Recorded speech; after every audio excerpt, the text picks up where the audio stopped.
বলি বাংলাদেশের সীমান্ত কি এখন শাহবাগ পর্যন্ত এসে থেকেছে যে বিজেপি আজকে এখন এখানে?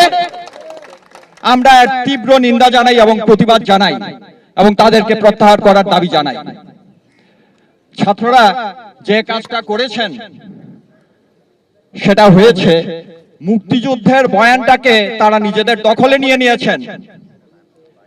মুক্তিযুদ্ধকে বেদখল হয়ে গিয়েছিল, তার বয়ানটা বেদখল হয়ে গিয়েছিল, তারা নিজেদের দখলে নিয়ে নিয়েছেন।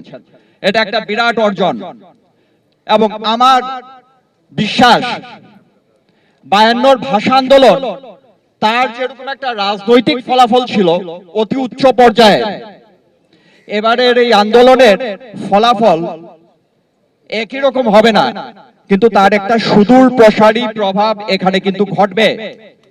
এটা কিন্তু ঘটতে বাধ্য। যে ছেলেমেয়েরা 2018 সালে